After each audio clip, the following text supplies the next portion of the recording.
It's 2 o'clock and I want to be mindful of everybody's time. So if you like to go ahead and kick us off, we're ready to go. Yeah. No, absolutely. Well, hello everybody. Good afternoon. My name is Vanessa Ibarra and I'm the director for the Mayor's Office of International Affairs. And on behalf of our Mayor, Keisha Lance Bottoms, it is a pleasure to welcome you here today in our virtual event entitled Women and Trade. I'm very thankful for all the participants that have joined us here today. I know it is not easy to wear all these many hats that we're being asked to wear. And as we're being pulled in multiple directions because of this pandemic, I'm very thankful that y'all are here. And I'm also very thankful for our partners who are part of what I like to call our global ecosystem, who have been able to pivot throughout this entire pandemic and find ways to go virtual, find ways to help the community and businesses by providing them the necessary tools and resources. I would also like to thank our special guest today, Kimberly Reed, who is the president and chairman of Export and Bank in the United States. And for those that may not be familiar with the Mayor's Office of International Affairs, we were established in 2013 and we are the diplomatic arm of this city. We focus on various areas, including, of course, diplomacy. We work very closely with the consulates. There are 3 that are being represented here today from the list of participants that I saw. We have the Netherlands, we have Ireland, and we have the UK. And we work very closely with them in many areas. And when it comes to education, which is another one of our key strategic areas, we work closely with universities, colleges, K through 12, to make sure that students are learning a new language, are being exposed to different cultures, and developing their cultural competencies, because we truly do want to have a global workforce. We attract international events, and last but not least, we focus on economic diplomacy. And this is of course done in close partnership with all the different economic development partners that you'll be hearing from today. We, of course, throughout this whole entire journey, as we're able to see all these different areas, we're able to see that a lot of these dots connect in many different ways. And so we're always thinking of ways to continue to connect the dots. And in this case, by really empowering women. As you all know, this event was supposed to take place last month in order to really acknowledge the various women that have been able to grow their businesses internationally, that have been able to really, as there's a lot of different challenges and opportunities to navigate that alphabet soup. And what we realize is that if we do this in partnership with the consulates, with the international partners, there's a lot of opportunities for our women-owned businesses. Case in point with the Dutch consulate, as one of the WE graduates, Jameen Morton was able to go to the Global Entrepreneurship Summit. Tanya Hicks, that I saw is also registered here today attending, also had the opportunity of going. So we see a lot of opportunities to really continue to connect the dots. And so why are we interested in empowering women? If you look at the numbers in the United States alone, from the 2019 State of Women-Owned Business Report, there's about 13 million businesses that are women-owned. And these women-owned businesses employ about 9.4 million employees and generate a revenue of about $1.9 trillion. Atlanta alone is ranked 2nd in growth of number of women-owned firms.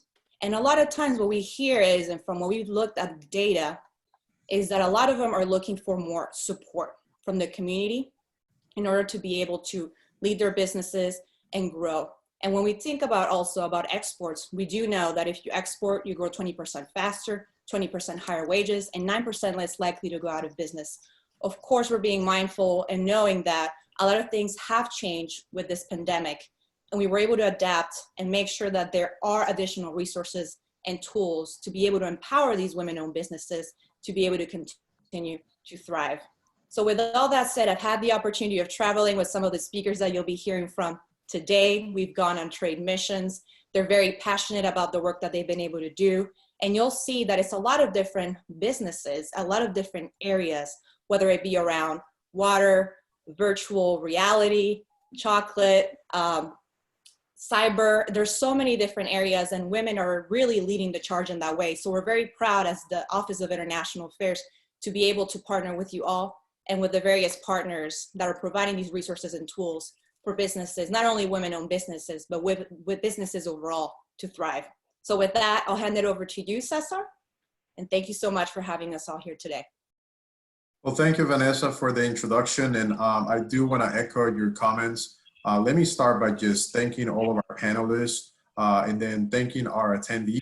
I know that this is a new way of doing things. We will have loved to be able to see you in person, shake hands, hug each other, just like we typically do. But in this, given the circumstances, I think this is an interesting and creative way to actually still be able to interact.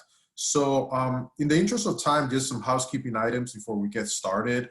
I'm sure that, in the last month and a half or 2 months by now, a lot of people have been using webinars, so you're probably familiar with how this thing works. But if you have any questions, please do send them via chat. That's the way what we are going to handle questions today. Everyone should have received a copy of the agenda as well as the copy of the bios from the speakers. So in the interest of time, again, I'm going to skip reading over the bios because you have them. Please look them over. Also, please make sure that you connect or reach out to the panelists and the speakers because they are willing and available to speak with you and also follow up. So with that being said, let's go ahead and get started. I'd like to really maximize our time here today. So let's get going. So first and foremost, I'd like to introduce our exporter panel. As Vanessa mentioned, we are highlighting 4 women exporters. We had planned to do this during Women's History Month, but it's never too late to celebrate. So we'll continue the celebration. As my wife likes to say, every day is Women's Day. So we'll keep going. So with that, first and foremost, let me introduce Daryl Evans. She's the founder and CEO of Augmented. I also want to introduce Annie Eaton, who is the CEO of Futures. Next, I'd like to introduce Andal Baloo, who's the founder of Cocoa Town. And last, I'd like to introduce Amy Barberi, who's the president and co-founder of Vital Ford. So the way that we're going to do this for the first panel is we have a couple of questions and the panelists already have some of these questions in front of them. And I'd like to kind of post a couple of questions to you all. And then we'll go back and have some individual questions as follow-up. So to start with, I do want to start in a positive note. So I want to ask everyone, our panelists, our first panel, to tell us what are you thankful for? I mean, I think given everything that is happening, there's a lot going on, but I think we all have something to be thankful for, and I'd like to start with that. And also just want you to jump into telling us your export story. How did you as a female and as a business got started? And what has it been like during the last month and a half, as an exporter? What are things happening? So please, we can start with that, and I'll go ahead and take it actually. I like to kind of start by saying what I'm thankful for. I'm certainly thankful for in the professional level for the leadership of our mayor, the leadership of our director as well for continuing to care for the citizens of Atlanta. And then on a personal note, just very grateful to be able to spend some quality time at home with my family, that we're all healthy. I think that's really important. And I do ask that, we all keep those that are not as fortunate, let's keep them in our thoughts and prayers. And always make sure to reach out and support those that may need some help. So I'll stop there. I do now want to go ahead and hand it over to Dol, who will be our first panelist. Hi, thanks Cesar and Vanessa and everyone. We're excited to be here today in spite of quarantine. We're still out here. I'm very thankful, like you, to be able to spend a lot of great time with my family during lockdown. We've turned it into a positive, a lot of quarantine content being produced around this household. So we try to put a positive spin on everything. In terms of how we got started, all of this work for me was a few years ago when Flint, Michigan had the water crisis that hit national and international headlines. And not too long after that, the water crisis in Cape Town, where they literally ran out of water.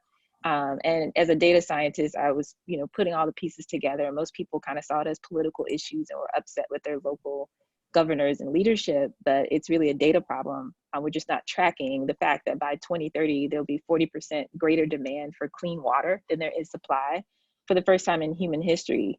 And we're just not prepared to live in a world like that. So water, you know, a lot of times when we deal with clean water and any types of efforts around that, we think of it as a third world issue, but it's really a global issue. So we started working both domestically and abroad and partnering with certain divisions of the United Nations, Nelson Mandela Foundation in South Africa, and then started having inbound demand from other countries from there. So that's kind of how we got into the international space. Thank you, though. It's a great start. Annie? Yes, thank you so much for having me today. I'm really excited to talk to all of you. I guess if we are starting with what we are thankful for, I'm probably putting my team at work at the top of the list there. They've been extremely adaptable in this situation. Luckily, I've been fortunate to retain them during all of this, and they've been very supportive and understanding the whole way through so far. And we've thrown a lot of changes at them lately. So I'm just really grateful to have a solid team behind me as I make these tough decisions. As far as the company, we do focus mostly on virtual and augmented reality software development. Previously, we actually got into this year's cohort of the Metro Exports Challenge. So I've been working a lot with Cesar and Michael and others on this call with that program. But we have had a vision for a long time to export some of the efficiency training software that we produce for augmented reality to allow workers to perform their tasks without need of physical interaction. I guess that's a little bit relevant right now, but being able to instruct people through technology and help them perform their jobs safely and more efficiently. So exporting software has different challenges, but we have been working with the amazing Metro Exports Challenge team to work through that, and I'm really happy to be here to share my story today. Thank you, Annie. And now I'll hand it over to you. Thank you. Yeah, first I'm thankful for the creator and also for my health and being alive today in the situation, and then family, friends, employees, customers, mentors, everybody in the world, because we are in a connected world. This pandemic has at least brought us to realize that we are not in a nutshell, we are all connected to each other in some way. So I'm thankful for that, and I hope we all emerge it successfully, alive, and everything. So we keep praying, saying Loka Samasta Sukhino Bhavantu. It translates like the whole universe be happy and healthy and safe. And then I have been in business since 1992 when I started it. I'm a botanist by training, but after coming to US in 83, I stayed home, raised kids till 92, and then started business. And then we started Concepts to market innovative appliances. And then when the 2007, 2008, when the economy hit low, we wanted to change our focus because we were depending on one segment, just catering to the Indian customers for their specialty equipment needs. Then we came up with Cocotown that creates and we design, develop, manufacture, and market machines for the chocolate industry. And right now, the COVID situation, unfortunately, the first time in business, we had to furlough 50% of our employees, but we are just looking for PPP loan or something, some positive news to bring them back. Because our sales is a little down right now. It was like 15% in the first half of the month, what we had last year. So then we came up with some discount for the customers. The problem is last time when the economic downturn hit US or the West, still rest of the world, it did not affect that much. They were spending money. But right now, the whole world is under lockdown and they're all waiting till maybe May first week to start opening. So nobody is thinking about buying. So that has been a challenge for us. But with the discount, at least we had some sales coming in. So we are hoping to bring our employees back as soon as possible. And then we have been also we are learning a lot of things from the COVID, the way we ship, and also because some countries like Peru and India, they don't even allow the shipments to come in or leave the country. It's not just for the people, it's also for the goods. And there are some challenges exporting. Some of them we have to delay the export. And sometimes, we also assemble the product. When we manufacture, we don't do the fabrication. So the incoming parts are suffering some little bit. But I think usually when the sales is low, we use that time to innovate new equipment. But right now, since we had to furlough our employees, that part is postponed. But we keep positive and we looking forward to a better May. Thank you. Thank you. Amy? Well, hi, everybody. Thank you so much for having me today. Good to see your faces. Unfortunately, it's not in person, but this is the next best thing, I guess, right? Oh gosh, what I'm thankful for. I don't know really how to start, but I guess my health, and the health of my family comes first, and my coworkers. There's a lot of people not so fortunate in this time right now, and really struggling with that and with COVID-19. So first and foremost, thankful for that.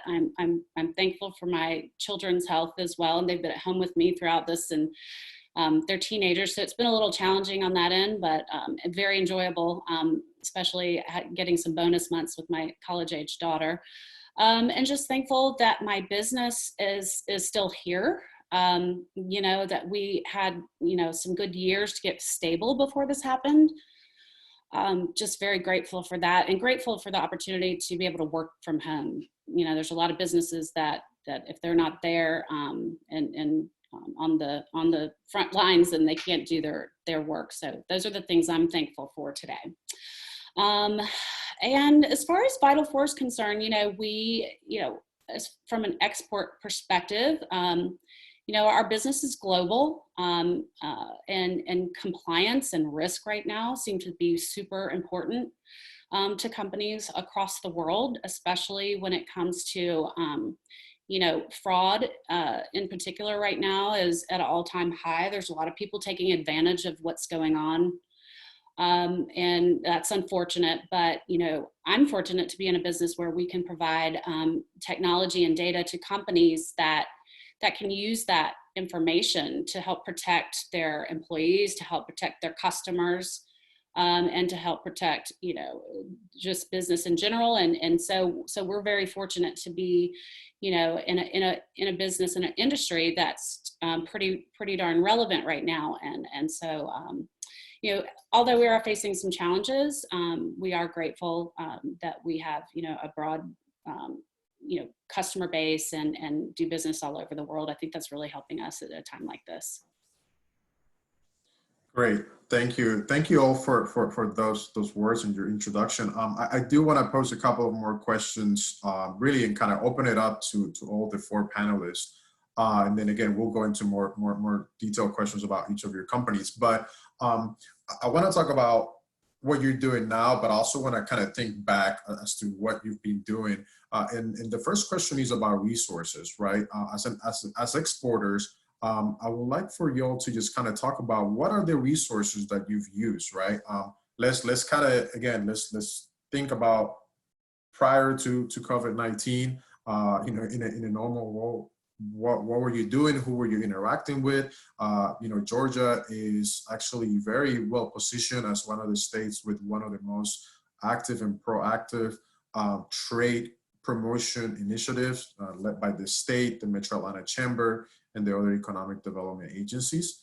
So we have a bunch of different resources. And then of course, we also have our resources at the federal level. So I'll just kind of like to, hear from you, from your companies. What are some of the tools and resources that you've used in the past? I know Annie mentioned the Metro Export Challenge, and we will hear from Michael Tyson-Jones from the Metro Atlanta Chamber just shortly. But again, there's tons of resources out there. So I'd just like to hear from you, and also if you can share with our attendees. And anybody feel free to jump in. Okay, I can start. Sorry, Amy, you want to go first? Oh no, go ahead. Sorry. No, it's okay. Yeah, we have been working with the SBDC for a long time, more than 10 years. They have been helping us with the marketing, week books, anytime, we have a question or help, they are there to help. And we have used the help of Georgia Department of Economic Development. We have gone on their trade mission in 2008 to Peru and Colombia. And we have used the Metro Chamber of Commerce, and we were one of the 10 finalists in 2018. We didn't get to the top 5, but we were one of the top 10. So we use their resources, and in now SB Exim Bank, we use that for giving credit to the small companies who want to buy the machine. Because as a small company, we don't have a way of collecting from our customers in other countries if they fail. But Exim Bank is a very good resource. They do the credit check, and then they help you to sell to the customer. And if there is any problem, they take care of it. So we have used the Exim Bank.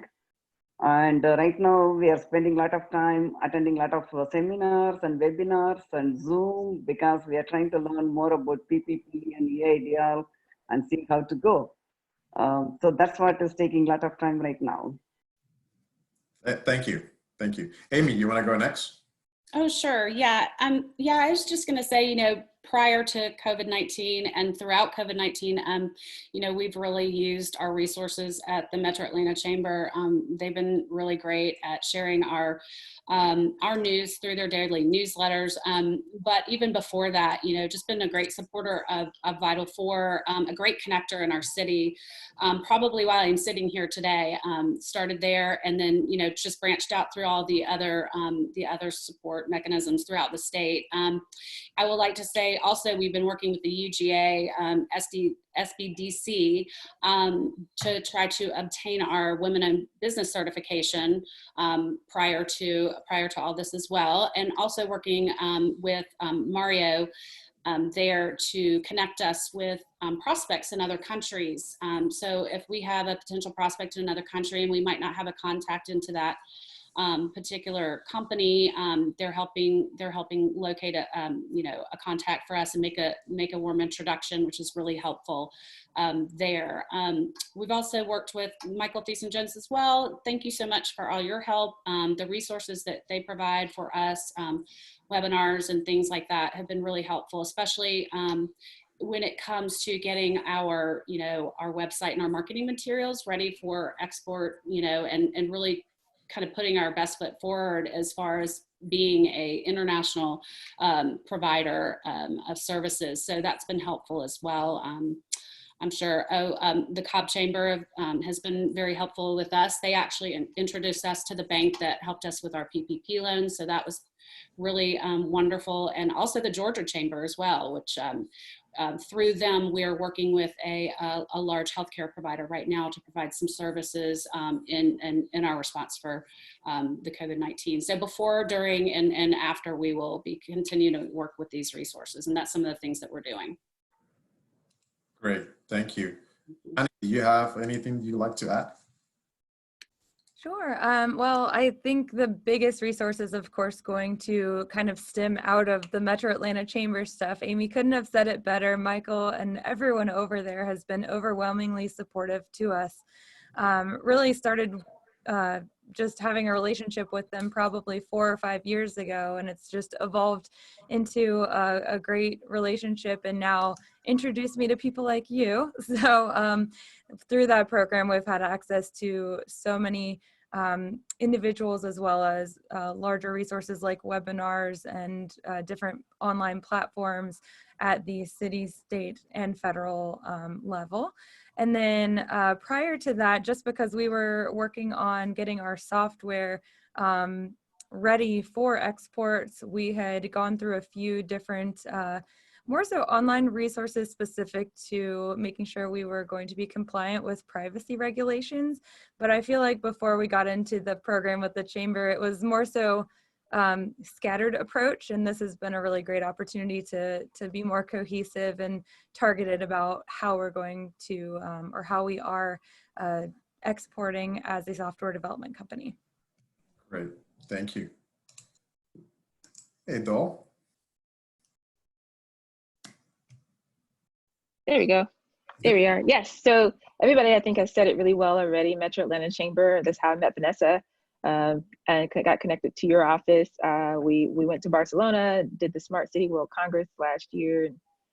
Just overwhelming demand from countries all around the world, just through that one connection. So just relationships are really key in this type of endeavor to expand your company globally. So that's been really helpful. We also did participate with UGA's SBDC, as everyone has already said as well. And they have, there's the whole international office, their sole purpose to connect you to resources and potential, clients overseas. So all of these things have been extremely helpful to us. We have a couple of organizations inside of the tech world specifically that I can talk about later that have just really opened up their networks so that we get contracts with these global companies as well. So it's been well said by all the panelists.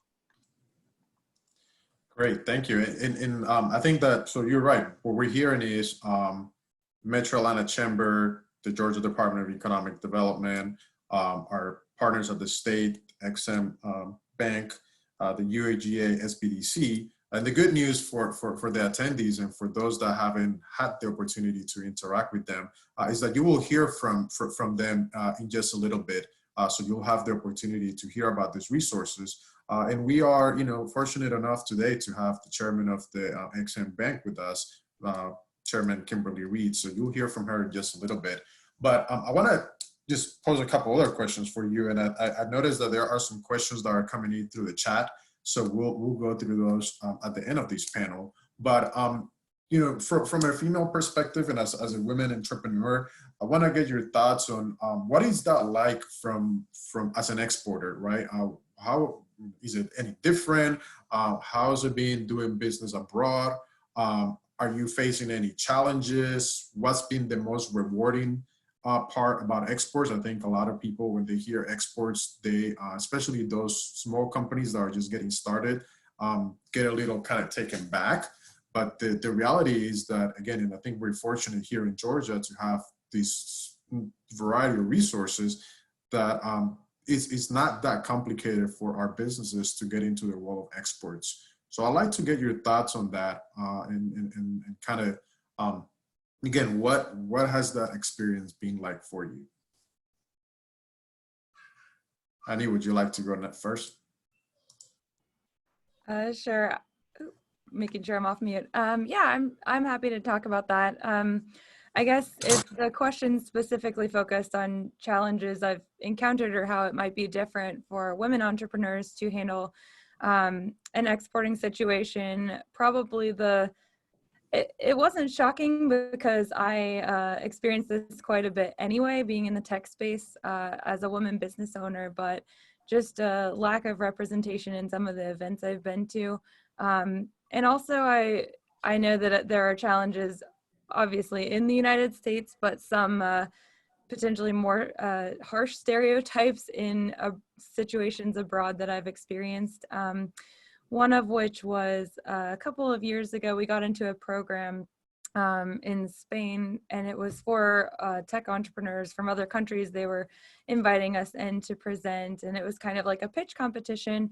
And I'm used to being one of the few women, but at this point, I was the only one out of, I think, 50 companies that was a woman-owned business, which was a little surprising. I think the fact that it was a little more of an ogling moment of other people that I was a woman in tech and that I did own a company was just more shocking than it was here domestically. But we did end up getting some really great attention from some of the companies that were there as buyers who had women on their teams, and they actually seemed extremely excited to buy from a woman-owned tech company. And we continued those conversations well after we came back to the United States. So I would say, well, it was a very intimidating moment at first. Just having the confidence to try and not care about it ended up shining through and actually getting some really great conversations started. Thank you. That's great. That's what I like to hear. Who would like to go next? Yeah, I can echo what Annie said. As a woman, here or abroad, depending on who you're dealing with, you're going to be underestimated. And whatever people's, stereotypes or images are, kind of have to deal with that. So first thing is just being amazing, like we all are, right? As soon as you open your mouth and speak, and that kind of deals with most of that. But also, I do mentor younger female entrepreneurs, and I always tell them, don't be modest, right? Like some of our kind of natural tendency is just that, and we're just kind of there. Tell them your credentials, tell them what you've accomplished and what you've achieved and why you deserve to be in that room. And you can do it in a way that, that's very friendly and welcoming, but let people know, who you are and why you deserve to be in that room. And I think, that kind of shuts a lot of that down and then gets to the point, the reason for you being there. Like Annie, in a tech space, we're always the only woman, or there's 5 women and 200 men or whatever. It's whatever, we get over it and we do what we do, and we do it well, and our technology speaks for itself. And so I would say for any younger female, just get used to just being badass. That's what we do. I like that. Amy. Oh, so me. Yes. Yeah, you look like you're ready to say something exciting. Oh, so being a woman entrepreneur, yeah, it has its challenges, but I think, there's more benefits than there are setbacks and challenges for sure. And to echo what Annie and Dahl both said, yeah, I think I've just gotten used to being one of the only females in the room, whether it's pitching, our business to investors, or, pitching to customers, and there's just not that many of us out there. And so it's special, and it's great to be unique in that way. As far as export's concerned, I haven't really had a whole lot of challenge. We've been doing, and offering services and technology for many years, even prior before Vital 4. And, I think, I've learned a lot, and I think the best part of it is just understanding other cultures and how they do business, and just learning about people around the world. And then, of course, the travel is amazing. I had the opportunity to travel to Amsterdam last year, and spent some time with Vanessa there and in the Metro Atlanta Chamber. And, I think that's the best part of it, right? To be able to go and actually be hands-on. This year might be a little challenging for that, but I feel confident we're going to get back to that, and be able to really go. It's interesting seeing other cultures too. They want to do business face to face. Obviously this is the second best forum right now, but they like to shake hands and develop relationships. I've noticed that even more outside of the US than in the US itself.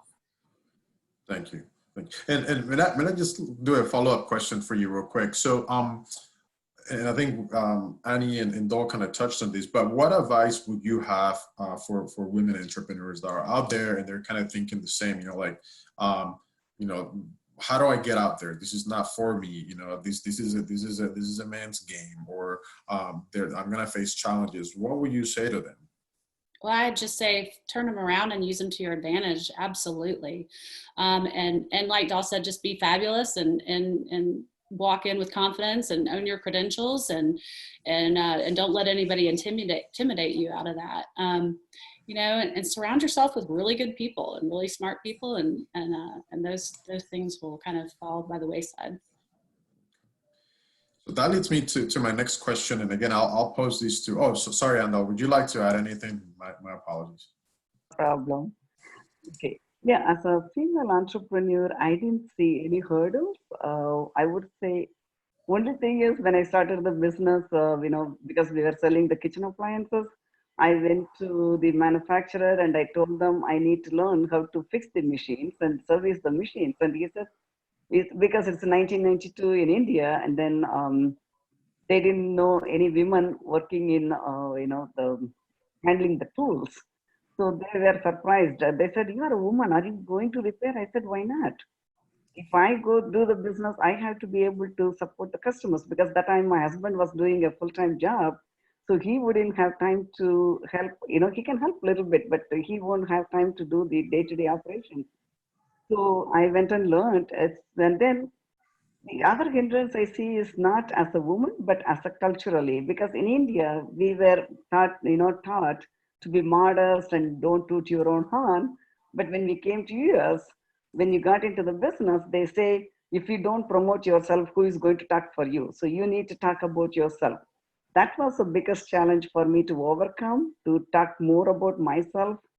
I'm still working on it, but other than that, being the entrepreneur has helped me to travel around the world, like other people were saying, because my goal is to travel to at least 100 countries. But right now, I have got to 30 countries. And with the COVID, I hope, but hopefully from next year, we should have the travel restrictions lift up and start traveling again. And also, like, if you are knowledgeable in the, whatever you do in your field, then people might think the first impression, maybe they think, oh, she's a woman, what is she going to do?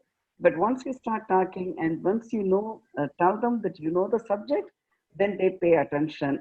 So I haven't seen any disadvantage. In fact, I see less discrimination in US for women-owned businesses. Like Vanessa was giving the statistics, there are a lot more women-owned businesses in US, and they are giving a lot more opportunities. They employ more people.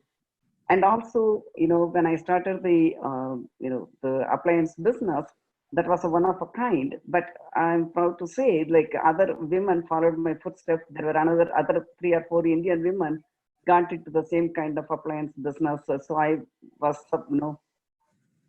fortunate to inspire other people. That's what I can say. And then, if you are asked about, what advice I would give it to the other female entrepreneurs, like other people said, don't be scared. Know, as much as you can about your subject. So when you talk, people will listen to you. So don't think gender is a hindrance. It's like within, we have to feel confident and we have to be bold. Yes, we are going to be one of a kind for at least some more time, but it's okay. That slowly things are changing. Like when in the chocolate industry, when in the beginning, if there are 100 people, there will be 3 or 4 women only. But now I see more and more women. So things are changing. So just get involved, learn, and be successful. Thank you. Thank you. That's great. So now I want to just go into individual questions. And again, just a quick reminder to our attendees, if you do have questions, feel free to send them via chat. I'd like to make sure that, we'll answer all your questions. We can either do that right at the end of this panel or at the end of the session. So a question for Dol, and you kind of alluded to these earlier, and it's about mentorship, right? I think that is something that it's really important to help you kind of move along the way. I've been fortunate enough to have a mentor through different stages of my life. So and I think you alluded to this earlier. So do you have a mentor currently? If not, did you have one before? And then, just wonder, would you, as a successful entrepreneur, consider perhaps, mentoring other women who want to follow that path? Absolutely. Yeah, mentorship is everything. I think my first mentor was actually my mom. Again, just teaching me to be strong and stand firm in my own beliefs. In high school, Jane Fonda was actually my mentor. They sponsored our performing arts program back in the day, and I would go and sit in her office. And I was a singer dancer all over the place, and I had scholarships to all these colleges and Harvard and everything. I didn't know what I wanted to do, and I was sitting in her office one day, and she's like, "Who told you you had to choose?" Like, and when a 2-time Oscar winner tells you that you can do what you want, you kind of tend to believe her. So that really kind of framed my thinking to kind of be outside of the box and not let other people put limits on what's possible. If you're multi-talented or multi-passionate person, that's quite all right. Just make sure you do everything that you do very well. And then later in life, one of my mentors is actually Cynthia Fisher. Her and her husband, the founders of Samuel Adams. So actual billionaires, but then on the side, she started her own biotech company and took it public for $400 million just because she can, and just really learned from her about, building a network and being focused in your field. She now sits on the board of Matt Damon's water charity. So she's been really instrumental for me as I work in the water and technology space. And then most recently was introduced to Oprah Winfrey of all people. So I'm learning how to kind of lead what we build. We always say Opportunity is not just an app, it's a movement, really just bringing people awareness about the fact that, hey, perhaps your water's not fine, but now there's an app for that. So you can find out before, people start getting sick. So I've learned from her kind of how to build a movement and get people really to believe in my message. So mentorship is everything. I'm absolutely all about mentoring others. I just started a group called Pitch Queens, because most of what I've done has been based on my pitch. So if anybody wants information on that, send me a direct message on IG. I'm just Doll Avant, one word, and I'd love to be happy to share more information with anybody who cares to know. Great, thank you. Thank you so much for that. Annie, I have a question for you. So, you guys have a really interesting technology, really interesting solution. Michael and I and Shaseen had an opportunity to visit you. I believe it was right before this whole thing started, where you could actually interact in person. And I mean, I was just blown away by what you share with us. But what, if maybe you can kind of go into first, what it is that Features does for attendees, but also how do you see immersive, engaging technologies playing a role in this current environment where perhaps we are, social distancing is the norm, we can't travel. So how do you see that playing out in this current norm that we're living in? Yeah, well, to give a little more background, I guess, on the company, I mentioned we do virtual and augmented reality. On the virtual reality side, you'd be wearing a headset kind of like this one here behind me. It goes completely over your head or over your face, and you only see what's given to you by the computer or the processor. With augmented reality, you see an overlay of digital information on top of the physical world. So you could see that through a pair of glasses or your phone or your tablet. If any of you have ever used an Instagram face filter or Snapchat face filter, those technically are augmented reality. So you might have used it before without knowing. But we try to make tools that will help people perform tasks, anything from product and architectural visualization to training and on-site assistance. One of the best, I guess, parts about all of this is that you're able to bring people together with new technology and allow them to communicate in a new way. So whereas we are talking on a flat screen with video, perhaps I am now in a room full of people in VR headsets, all in different parts of the world, and they can actually see my emotions. I can walk up to them, give them a high five. It does sound kind of crazy when you think about it, but those platforms already do exist. We use them on a regular basis. I also run a community organization called XR Atlanta, and we're about to plan a meetup in virtual reality since we can't have physical ones. And the platform we use for that is called AltSpace VR, but it pretty much allows anyone to join with or without a headset. You can join with your phone or computer. And really, I think the difference is that personal closeness. When you are surrounded by a virtual environment, you still feel like you're there, even if it doesn't look photorealistic. I still feel that person. The audio is coming out of their avatar, even though they don't look exactly like themselves. But it also gives us an opportunity to kind of strip away the outer appearance and still have that close contact with people completely remotely. And so I'm really excited about seeing how that's going to evolve over the future, especially because of this situation. And headsets are getting much smaller, much more affordable. And I really feel like it's a good time for people to dive in if they haven't experienced it before. Oh, wow. I think this is so interesting and really how after we come out of this crisis, what is our world going to look like, right? I think that what we're doing today is going to be something kind of natural. I mean, I think we're going to see a lot more interactions via a Zoom platform. Obviously, your solution, it's a lot more than just a Zoom platform and a lot more engaging and interesting. So this is one of the things that I'm looking forward to as we come out of this current crisis, is to see what is the way that we interact and the way that we do business. What does that look like moving forward? Andel, I have a question for you. You out of the three out of the 4 panelists that we have here today, you actually are the one that has an equipment, a physical machine you manufacture. So how are you affected? How is your operation being affected by the COVID-19 situation, and how are you handling that? Yes. So who's helping you kind of navigate through these times? I mean, I know we kind of talked about that at first, but yeah, if you can, I know you mentioned you're working with the XM Bank, but are you also working with GDEC, the U.S. Commercial Service?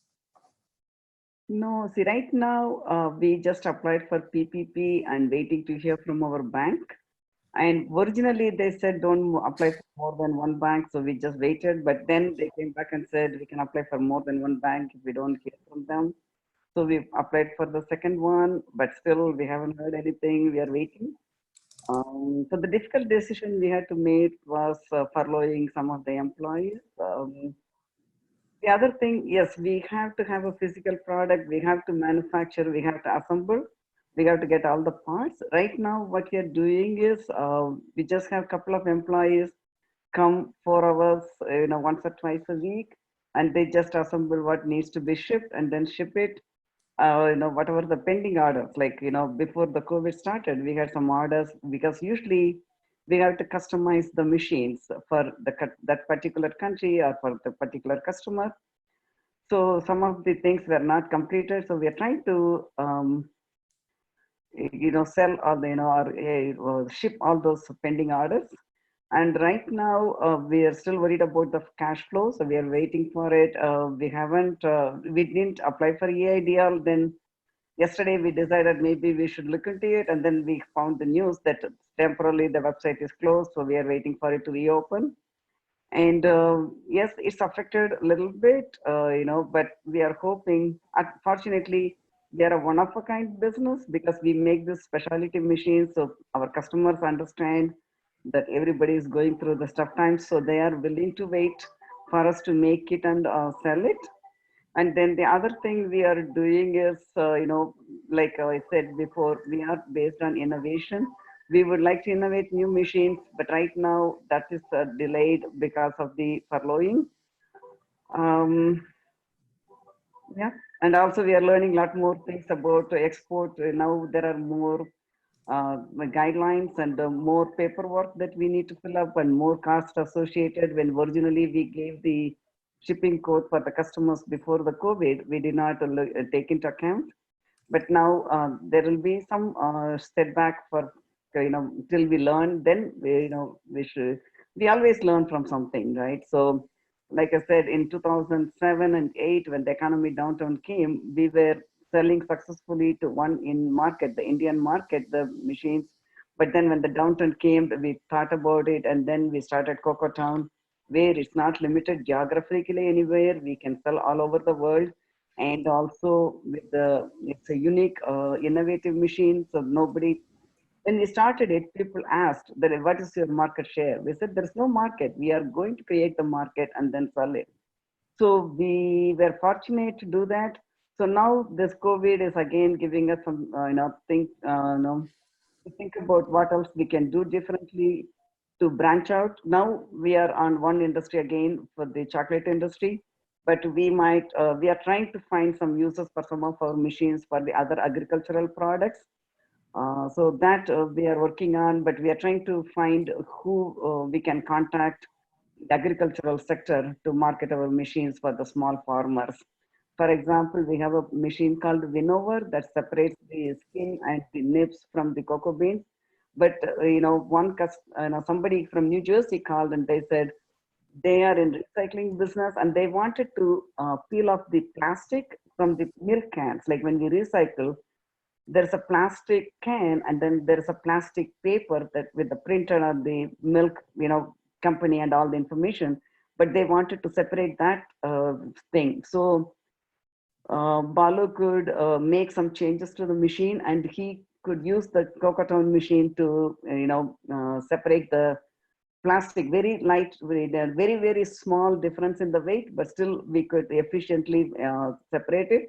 So we have sent it back to the customer for their evaluation, hoping So that's another avenue. Like that, we always have to innovate and see what other market we can use our machines for. That's what we are working on right now. Wonderful. Thank you. Thank you for that. And so we have about 5 more minutes here. So I want to do a quick round robin, but I do have a very important question for Amy. And I think this is actually, something that came up during our conversations as we were getting ready for this panel, but it's, your business continuity plan.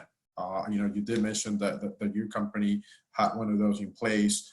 You were actually able to execute that during these times. So very briefly, if you can talk about the importance of having a business continuity plan for when things like this happen, how do you go about building that? And then where can a small business, how do they think about building their own business continuity fund? That's a great question. It's important for all businesses, of course, and for us in particular, because we are a data provider, and security is very important. Disaster recovery is very important, and we're doing business with large background screening companies that have really pretty strict requirements on us to have these provisions in place.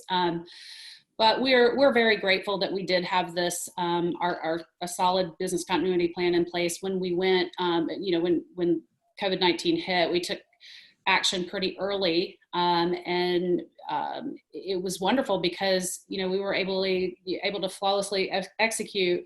Moving from an environment where everyone came into the office to 100% everyone working from home, and it not affecting our ability to operate and to service our customers.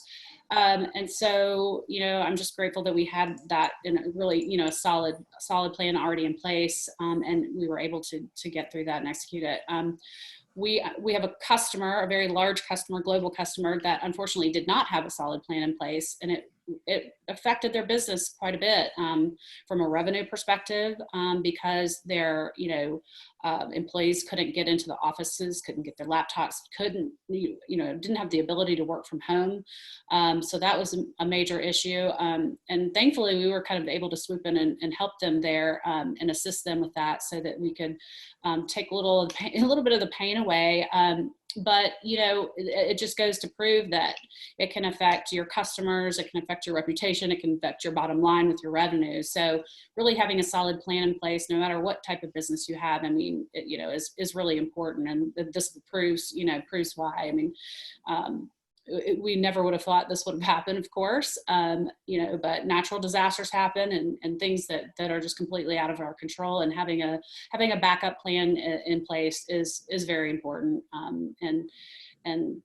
So that's about it. We just we were able to really execute, and I'm proud of our team for being able to keep going and not a hiccup. Great. No, and just as a quick follow-up. So as a small business, I'm interested, I want to create my own business continuity plan. Where can I find resources to do that? Or how do you, and Vital4, how do you all put that together? Yeah, no, that's a great question. As far as resources are concerned, I know, internally we had a lot of expertise on staff that were able to put this together. But I know we used online resources as well, and some outlines to help get us started and kind of guide us in the right direction. And I would say, mentors and any of your advisors, or through the chamber, I'm sure there's resources there that can help put those plans in place. Certainly that can be you can hire consultants to help you with that as well. Fortunately, we had the expertise in house to be able to implement it ourselves. Great. No, that's really great. And if anybody's interested in this idea of the business continuity plan, please let us know, and we'll make sure to help you find the right resources to get that done through one of our partners. So we do have a couple of questions that came to the audience, and I do want to get through those before we go into the next panel. And let's try to be brief as we answer these questions. So the first question is for Dole. Dole, very quickly, what water-related services does your company provide to clients and partners? Sure. So Aquagenuity is a data company. We help you find out what's in your water in real time from any smart device. So for the average consumer, what that looks like is you can now check your water as easily as you check the weather. There's a web app and mobile app. You simply enter your zip code. It's going to tell you what's in your water. What does this mean for my health? What kind of filter do I need? Not all filters are the same, and lead you to resources that'll help you mitigate that. We also really deal with what we call the last mile problem. So we are a data company. By no means are we saying, you know, people have bad water. What we're saying is cities mostly are doing a great job, but the water has to go the last mile from the water treatment plant to your home's tap. So in that last mile, that's where Flint happens. That's where Newark happens because of the piping and the age of the pipes, or if there's heavy rain or construction or flooding, your water actually changes about as frequently as the weather does. So what we do is provide a monitoring at the end of that process at your tap, right? So it's kind of like ADT, but for water. So you have an alarm system at your house. Hopefully everything's fine. You don't expect anyone to break in, but if something is happening, you get an early detection. So that's what our system does for you as a consumer. And then we also license that API to corporations and to municipalities as well. So we have a partnership that's actually launching in June with IBM and the Weather Channel. So pending contracts with Zillow and so forth. So same way, if you look at the weather, now you'll be able to see your local aqua score. If you're searching for a home or real estate or restaurants or hotels, you can now search not just by traffic, crime, schools, or walkability, but also by water quality. So that's what we do. Great, wonderful, thank you. And just so everybody knows, again, you know, feel free to reach out to the panelists. You have their contact info. They're very friendly people. They'll be more than happy to get back to you. So if you want to follow up later on, make sure to reach out. And Cesar, if I can add, because people typically say, well, what's my water? So if you want to know about your water where you live, just go to myaquascore.com and it's free. And you can find out exactly what's happening with your water. And if you're in Atlanta, it's probably awesome. Got it. So we have two questions that are kind of similar, and I'm going to direct this to Amy. So Amy, what are the first 3 tactical steps for businesses that want to expand abroad? First 3 tactical steps. Well, you know, I would say, you know, understand the market would be number 1. Really understanding what market you're getting into and understanding the competition there is super important. It's very different in APAC or in Europe, or, you know, certain markets from the US. So just the way we do things here or the competition here might not necessarily reflect the same way. That's the first thing. Know your market, know your competition. The second thing is make sure that you have the right resources to be able to, you know, to execute properly. You know, you don't want to definitely just try to dive in and not really have the right resources, whether they're, you know, people or, you know, money in your pocket, right, to be able to not market in those areas, for sure. And then I would say the third part to that would just be make sure you have the right people around you. I'm a big fan of partners and surrounding myself with really good people, and try not to tackle something on my own that might be too much. So just off the cuff, off the top of my head, those would be my first 3. Yeah. Well, thank you. And, you know, I think our next panel is really going to help with that question. And I encourage you all to certainly reach out to all of us. I mean, that's what we're here to do. We're here to kind of help you think through that process as you think about entering, you know, the foreign market. You'll hear from Michael, you'll hear from the XM Bank. All of these resources are here to really help you design that plan and kind of figure out what the steps are. And then there's additional resources that, you know, I wish we could have put everything together in this webinar, but we couldn't. One last question for Annie, and then we'll move into our next panel. What is your vision of the new norm as you build your company's strategy for the future post-COVID-19? Yeah, that's a great question. I'm sure a lot of companies are struggling with figuring that out right now. Something that we see as the new norm is that we probably don't need as much office space as we thought we did before. So for software companies, especially, I think they'll all be really considering what that looks like, because that's a lot of money that we could be saving.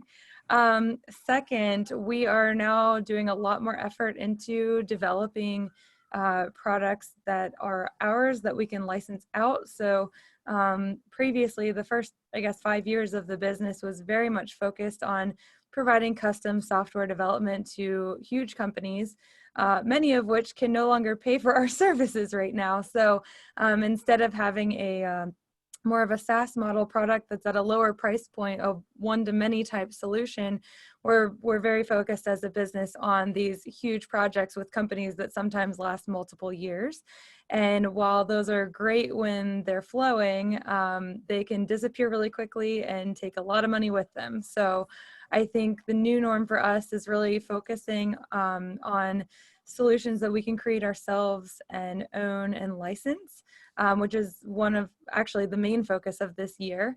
And we're already very well into working on 2 products for that we can sell to consumers directly. And then really thinking about I guess the preparedness plan that Amy mentioned. I think that's so great for the business continuity plan. That's such an amazing piece of advice from her that we'll definitely be taking seriously and make sure we always have in our back pocket. Wonderful, thank you. And with that, I do want to thank our expert panelists. Also do want to commend you for the wonderful work that you are doing. I'm sure that everybody's clapping right now. You just can't see them. So I'm going to clap on their behalf. But thank you again for your time. Please do stick around because there are some other questions.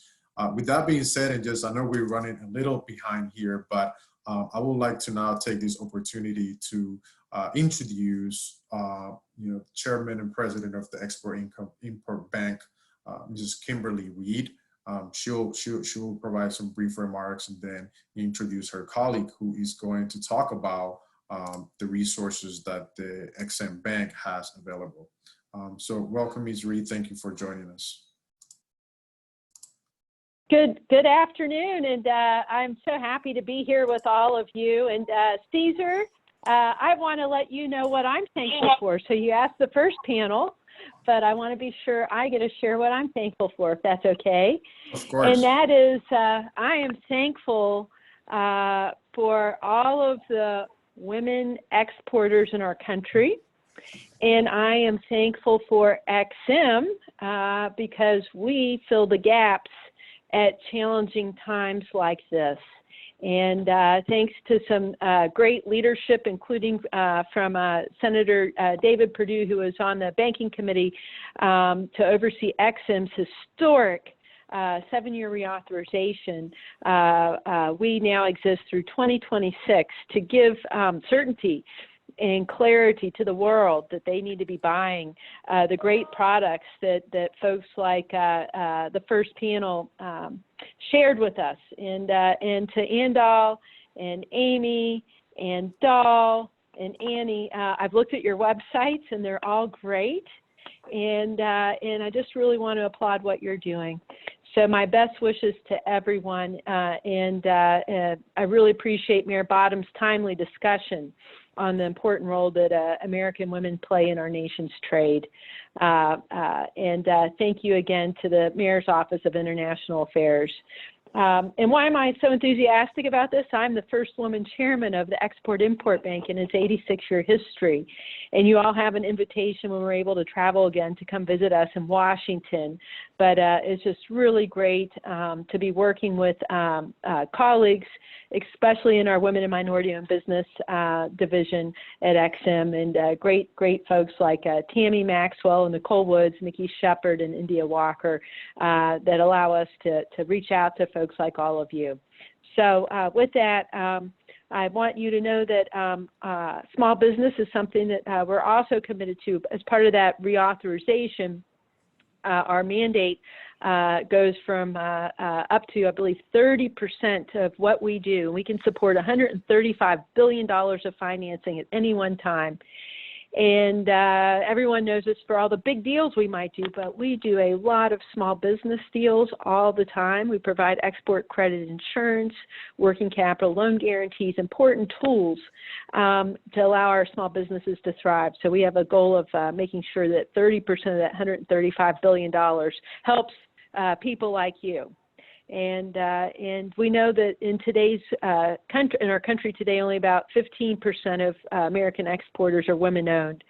But as Amy just underscored, with this being a new norm and everyone really taking a look at what they're doing, we hope that we're going to have some new solutions that be developed by women, and that you find markets for that, so those solutions not only in the United States but also around the world, and that you are job creators.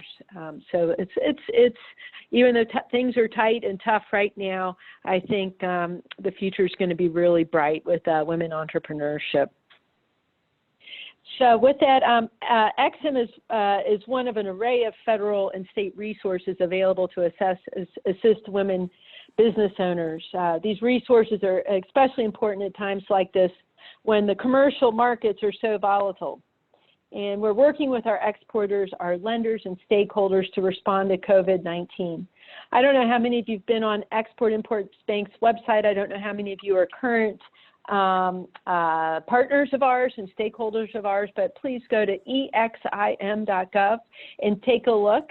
And for those of you that are our current customers, you hopefully have heard that we've extended a lot of relief measures out there because we want you to be focused on your families and the business at hand that you're doing and not worrying about our deadlines and red tape.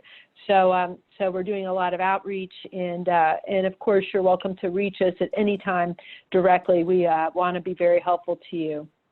And so as I mentioned, I care about women and minority-owned businesses, and we know that our stakeholders in that group, all of you have exported to 166 countries. And in 2019, we approved $444 million in support of women and minority-owned businesses nationwide. And most of that was for small business. In Georgia alone, since 2014, we've helped 139 exporters, 106 of them being small businesses, making $1 billion happen for all of you. I know you'll be learning much more from Nicole Woods in a little bit, our specialist in business development. Nicole will describe at length the many resources our country's dynamic women entrepreneurs like you can tap into. And with that, I just want to say our door is open, and thank you again for including me today. Okay, with that, Cesar, I'll turn it back over to you. Thank you, Chairman Reed. Really appreciate your insights, and again, I think congratulations on your being the first woman leading this important bank. I also want to mention that your colleague, Susan Quintanar, who's the XM representative, he's joined us as an attendee. It's a great resource. So for those that, I'm sure Nicole will probably talk about that, but just to make sure that if you do want to get in touch with a local representative from the XM Bank, you reach out to Susan, and we'll be more than happy to share her information. With that being said, also let me go ahead and hand it over to Nicole Woods from the XM Bank. Hey, Nicole.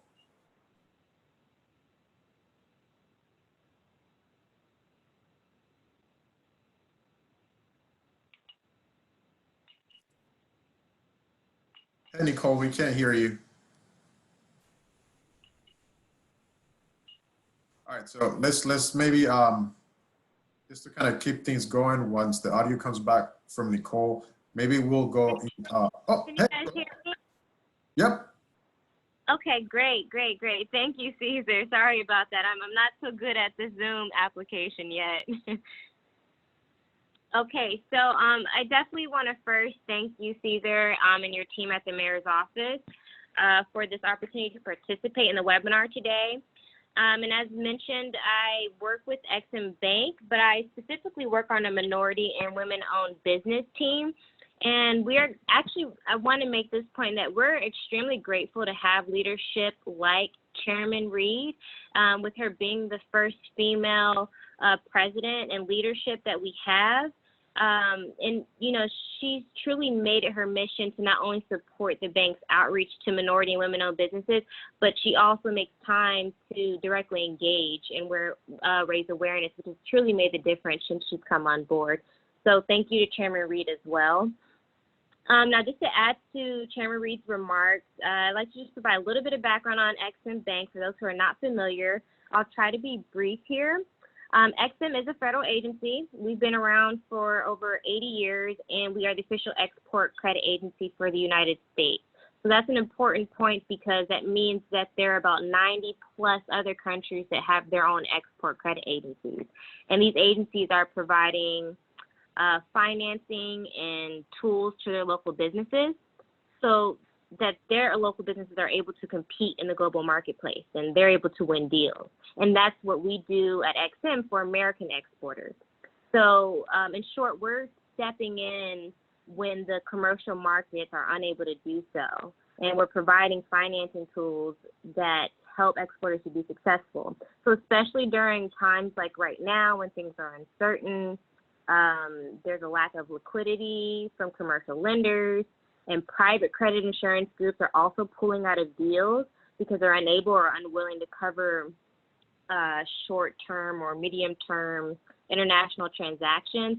So it's truly making all the difference for XM to step in right now. And oftentimes our financing would make the difference for an exporter to win a deal or even between winning or losing a contract because we're helping them obtain that competitive edge through our financing. So really quickly, our financing tools, how they work and what they cover is pre-export financing to post-export financing, right? So the pre-export financing piece is through a working capital loan guarantee, and this gives exporters funds to fulfill orders. So they can use this loan to purchase material, used or new equipment, pay for supplies, labor, so anything that would be needed to fulfill an export order, right? And the way that this works is XM is literally guaranteeing a line of credit. So we're guaranteeing a loan that's coming directly from a commercial or a private financial institution. And these institutions have agreed to become delegated authority lenders for XM. So we're covering 90% of the loan risk. This makes lenders more comfortable and more willing to advance, which increases an exporter's borrowing rate. Now, also, we have our export credit insurance. So this is more so the post-export financing side of things. And this tool is important because it protects exporters from buyer non-payment, covering some commercial and political risks, right? And I think this is what one of the export panelists mentioned that she uses to protect her receivables. And it also allows businesses to extend credit terms, because when you're providing 30, 69-day, 90-day terms to your foreign buyers, they typically will buy more, right? And that improves their cash flow, which just makes you more attractive and more credible, and there's that flexibility there. Now, the last caveat to the export credit insurance that's really important is that it can be used as collateral to get additional working capital as you wait to get paid. So that's just kind of the background on XM's financing tools, the main tools that we have for exporters. And now I'll pass it back to you, Cesar. Thank you, Nicole. And I know that we're kind of rushing through these. I'm trying to keep everyone on time and be respectful. But again, please reach out to individuals. They're more than happy to talk to you. They're more than happy to provide you with more information. This is really meant to be more of an introduction. So next, I would like to introduce Daryl Hussley with the UGA Small Business Development Center. You heard Amy and Annie, a couple of people talked about the SBDC. You know, this is a great tool, so definitely do take advantage of it. And Daryl is going to talk about some of the resources. You know, I know there's a lot of questions about PPP, what the SBA is doing. So Daryl, I'll hand it over to you. Thank you. I appreciate your having us today. Thanks again to the Mayor's Office also for letting us be a part of this presentation. First off, the University of Georgia Small Business Development Center is a joint effort between the U.S. Small Business Administration and the University of Georgia. We've been around now for over 40 years, and we serve businesses here in Georgia. My particular focus is on Georgia companies who are either exporting or importing, and we'll kind of delve into exactly what we do in a couple of minutes. But just know at UGA's SBDC right now, we're here to help. We've been obviously involved lately in helping Georgia businesses negotiate all the options available through the disaster relief programs. And we're also starting to work with businesses regarding strategies for response and recovery. So just look upon us as a resource for all businesses. Specifically, again, I work for the International Trade Center for the SBDC. And what we do, we have a team of colleagues who assist businesses with those challenges regarding exporting or importing. And what do? Well, we offer consulting, we offer continuing education. And the consulting obviously takes the nature of whatever the issues may be of the companies we're dealing with. I deal a lot personally with capital issues, risk mitigation issues. In international trade, there are obviously a lot of risk involved. And the primary thing, we want to make sure you get paid and paid on time. So we deal with those issues. We work closely with the SBA, or Small Business Administration's Office of International Trade here in Atlanta, through my colleague there, David Leonard. And we're also a partner, or a regional export promotion partner, with XM Bank. Shout out to Susan Kentenar, who is the local rep for XM Bank here in Atlanta. These agencies have tremendous programs available to help companies with financing of export deals. But XM in particular has a great program, as we've heard mentioned a couple of times, for ensuring risk on those foreign receivables. And in these days, that's especially important. So would strongly urge anyone who's looking at exporting to look into what's available through not only the financing, but the risk mitigation programs. Other things we do at the International Trade Center, we help exporters who are looking for new markets. We can conduct research, help them look at maybe entry strategies for new markets, determining what might be the best option in terms of what region or country to go into and how to go in. We also deal with costing and pricing. It's important to know how to price a product or service once it gets there, what the end price is going to look like. Those are all issues we deal with. We also take a look at what your different payment methods might be, and we try to help those companies. We're also proud partners in the U.S. Export Assistance Center. This is a group of export or trade resources here in Atlanta, and they include the state of Georgia's Economic Development Agency as well as the U.S. Department of Commerce. So combined, we provide a pretty good team that can help any prospective exporter here in Georgia. I was asked to speak a few minutes about some changes and the new funding for the disaster programs from SBA. So in brief terms, I'll mention those. I'll start first with the PPP, or Paycheck Protection Program. The key thing to remember in that program is that it's done through lenders, not the SBA directly. So lenders are your key there. And it's obviously available for businesses who've been impacted by this disaster, if you would. It's primarily designed to help companies keep their payroll at what it was prior to the start of the disaster. It was actually refunded on April 24th, and the program resumed on April 27th with $310 billion in additional funding. And this program is unique because it does offer the option of getting forgiveness on this loan. And we'll talk about that in just a moment. Something that did change a little bit in the program is that $60 billion was actually set aside for small and medium-sized lenders.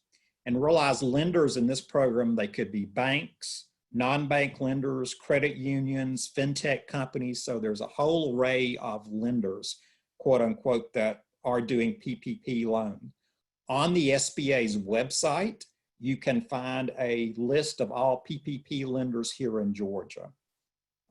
It seems that given the new funding, those in line for funding with PPP are going to be, they'll get the attention first. Some lenders are looking at new applications. I could encourage you there to contact, or look through the PPP list rather, and contact those lenders to see if they are accepting new applications. I'm constantly being asked, how long will this funding last? Well, no one knows exactly, but obviously until the funds run out, then you certainly want to take advantage of it if you can. I would also suggest that if you have not applied for the PPP, to do so as soon as possible, given the funding restrictions on it. My suggestion also, and a few tips for what it's worth to you, is number one is carefully read the application and know what you're certifying if you do apply for this PPP. If at all possible, make some contact, talk with your banker or lender to see how they're processing and what their time frame might be. Third thing I would point out is just realize this does have a forgiveness clause to it, but you need to clearly understand what the terms of those forgiveness is. So then the last thing I would say is if you have received or receive the PP funding in the future, be sure that you carefully track those funds in your accounting system and you can clearly define where each and every dollar has been spent, so the forgiveness part will hopefully become a little bit easier. Next, a couple of minutes about the Economic Injury Disaster Loan or EIDL loan. This is the disaster loan that's available directly from the SBA. It too received additional funding a couple of days ago. But right now, the SBA is not receiving new applications. According to their website, that they're looking at processing of current applications now.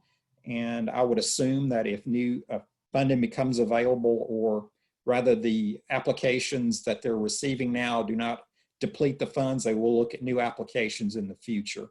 Thought there too, if you have an existing loan application in on this program, be sure to keep your number, and you can call the 1-800 number and inquire about the status of that application. And finally, just something that hasn't received a lot of attention. If you have an existing SBA loan, realize that part of the CARES Act was you get debt relief for 6 months, and that's just come out, the final ruling on it. So any SBA backed loan is eligible potentially for a 6-month payment of interest and loans. Please talk to your lender about the specifics on that. With that in mind, that's kind of a quick run through, but Cesar, thank you very much. Thank you, Daryl. Really appreciate it. And I know that that's a lot of information that we just kind of put in front of you. And again, I think what's key here is you do want to talk to Daryl, please reach out to him. You saw his contact information there. Take advantage of their resources and their services. I know that this is a very complex kind of area to navigate. So that's why we're putting these resources in front of you. Please reach out. Please ask those questions. That's what they're here to do. Next, I'd like to introduce Nathan Regan, who is the Senior Vice President for Economic Development at Invest Atlanta. Hello, Nathan. Hey, good afternoon, everyone. I'm unmuted now. Good afternoon. Can you guys hear me? Yeah, we can hear you. Good, good, good. All right, so greetings from Invest Atlanta. Good afternoon to everyone. Just want to congratulate all of you for such a job well done, all of the panelists. Really amazing what you guys are doing. What I want to do today is give you some insight and information into resources that are available to you at Invest Atlanta. And so I'm going to run through them pretty quickly. I've already shared some of the information in the chat window there, so you should take a look at those and make sure that you run through those to see informational stories and also loan portfolio products that you can receive from Invest Atlanta. So just a couple of things that I want to talk about and resources available to everyone. So we launched a business continuity loan fund recently in response to the COVID crisis. And I'm going to talk generally about our loan portfolios first. And that business continuity loan fund had $1.5 million in it. And when we launched that, we had an amazing outreach of people who wanted to participate, clearly. We had over 500 people who expressed interest in that. Out of the loans that we have made, over 70% of those were to women-owned businesses and minority-owned businesses. So we're very, very happily surprised that those dollars have gone into the hands of women and minority-owned businesses. And we received applications from across the city. Every single zip code in the city of Atlanta, we received applications from. So our loan programs are a good resource for you before you even think about going international. Obviously, you want to make sure that you're working in your home market and have that one well worn out first. And we are here to be able to offer those funds to you. We have a lot of different programs, loan portfolios that you can qualify depending on what you're doing and where you are in the city. So I encourage you to check those out at the investatlanta.com website. And again, I included that link in the chat portfolio there. What I also want to mention to you is that under the Invest Atlanta umbrella, we have the Women's Entrepreneurship Initiative. If you've not heard about WE, you should definitely do a little bit of research, and I'll include a link to the WE as well. Just recently, we have put together a new cohort of WE participants. And so there'll be 15 new women entrepreneurs who will go through a 15-month program at WE. And some of those people who come out of it have done amazing things. We all know Jameen Moten. She's amazing from Skylar. I mean, I love her. We all love her. And she's just one of the many success cases that come out of WE. And so I just want to direct your attention to that resource, which is available as well. And specifically at Invest Atlanta during the COVID crisis, we've been doing Facebook Live events. I've put them in our I put the link inside the chat there. But what you'll see inside of those is success stories of how people are pivoting during this crisis. So you'll see a story in there from Jasmine, from Gooder. You'll see Trayvon and Scooter in there from Quarantine Con. I mean, you'll see a lot of success stories of people who've been able to pivot right now. And then I also want to direct you to two resources. One, they're both funds, they're both VC funds. One is called Zune, and I'll send that over in a link as well. We had a great webinar with them today. They have a $10 million fund, and they're actively looking at women entrepreneurs and people of color. So this is a great, great resource. And we've also conducted an interview with Overline Venture Capital, and you can also find that on the Facebook page for Invest Atlanta. And then I'll pause there. I want to be respectful of people's time, but if you need anything, we are a resource for the city of Atlanta. We are the economic development agency for the city, and so our remit is across everything from entrepreneurship to startups to scale-ups to big companies to small business lending. See us as a resource, and we're here. And thank you so much, Vanessa and Cesar, for inviting us. And I'm in touch with my feminine side today on the Women in Trade, so I appreciate it very much. And any questions, I'm here. Thank you, Nathan. And of course, and this goes to everybody. We could not do what we do without you guys. I think one of the things that makes our job and what makes Atlanta a very special place is this collaborative approach that we take to everything that we do. And I think that is reflected in the people that are here. Last but not least, we have Michael Tyson Jones, who is the senior manager at the Metro Atlanta Chamber. This is a person that needs no introduction. So I hand it over to you now, Michael. Thank you very much. Thank you, Vanessa and Cesar, for organizing this great virtual event. I would love to see you all in person. Unfortunately, you have to do it like this for a while. I really want to thank all the panelists and all the speakers today for their great resources and the great insights in your business and how you managed international trade, which is not always easy, but we are here to help you with that. I'm excited to be here. I represent the Metro Atlanta Chamber, the global commerce team in particular, and our goal is really to position Metro Atlanta, the 29 county region of Metro Atlanta, as a global region.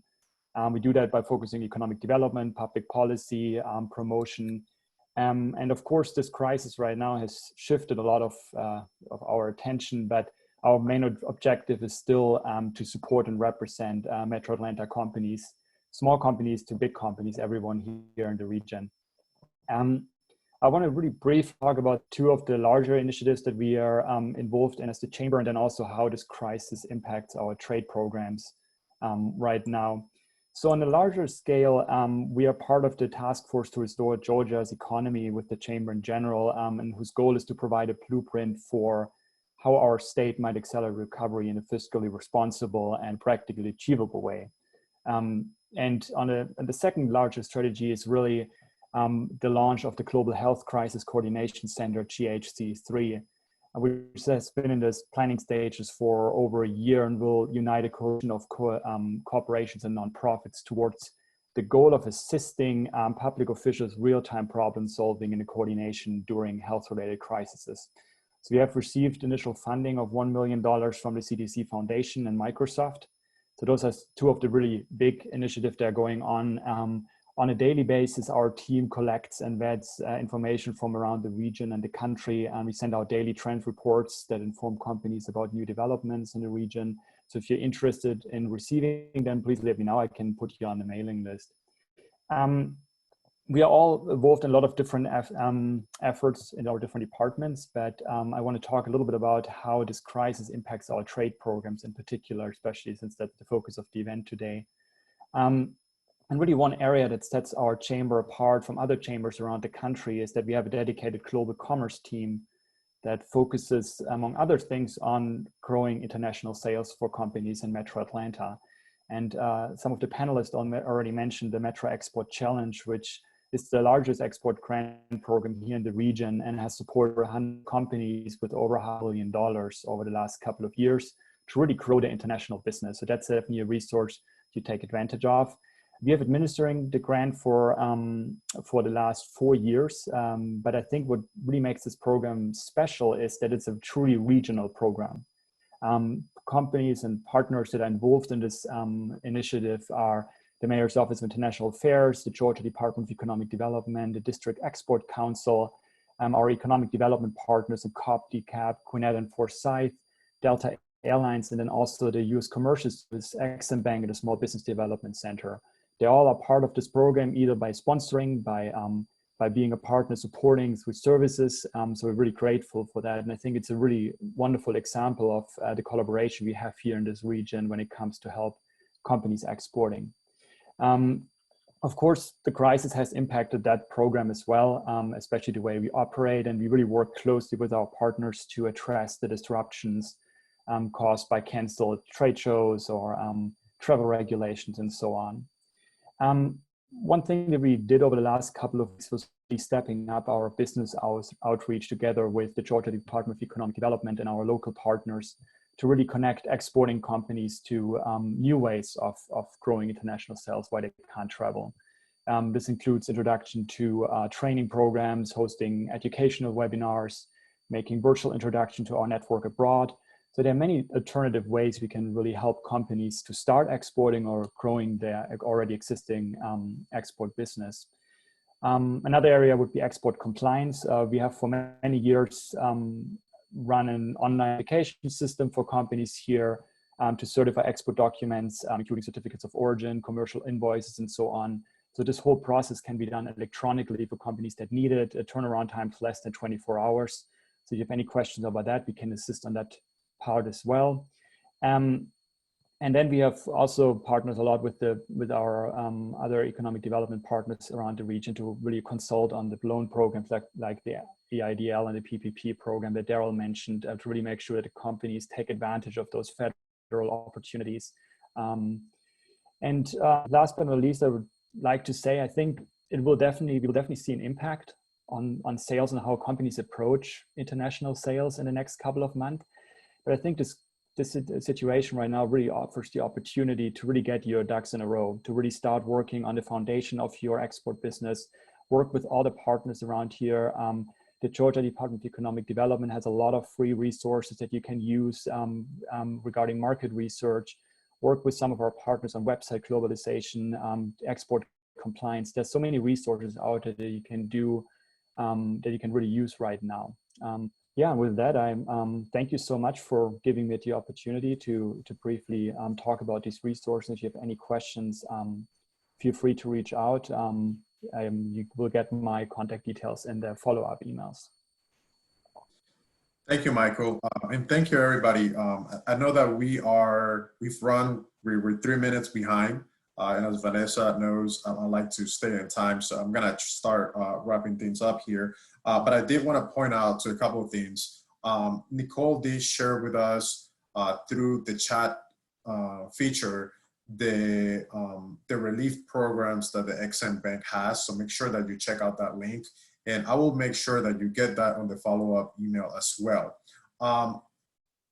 So just to wrap up here, again, I want to thank everybody for their time. I want to thank our exporters for sharing their insights and their experience, and again, congratulate them on all the work that they're doing. I want to thank our resource panel, Chairman Reed, Nicole Woods, Daryl Hussley, Nathan Regan, and Michael for sharing all the resources and tools and for all the work that you're doing. And I do encourage our participants to please reach out to them. They have the resources to help you, whether it's navigate what's happening now, or just, if you're interested in entering this export world. And then just a couple of announcements about things that the Office of International Affairs is doing.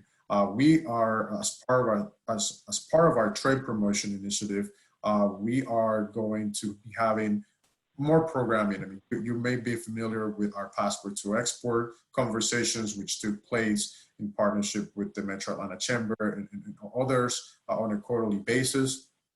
So in addition to that, we're going to do a few more things. So we'll continue to have our trade conversations on a quarterly basis with our partners, but we're also going to be working with our universities to provide trade promotion resources and kind of introduce students to this idea of exporting. So we'll be launching a program called Meet the Exporters for students, so stay tuned for that. We are also going to be launching an export mentorship program in partnership with the District Export Council and the U.S. Commercial Service. So we'll have more information on that coming soon. And of course, some of you might have heard about, we had 2 trade missions that we were planning for this year. Of course, that's going to we'll have to move that to next year. We were planning to go to Canada and Mexico. So stay tuned for that. We'll be making an announcement when the time is due. So with that being said, again, I want to thank everybody for your time. Please do stay in touch with us, with the Office of International Affairs, if you need any help and support. Right after you log out, you are going to receive a link for a survey. Please do give us your feedback. I think this will be really helpful as we move forward and continue to create program to support what you're doing. And with that being said, thank you. Please stay safe and see you very soon. That concludes the webinar.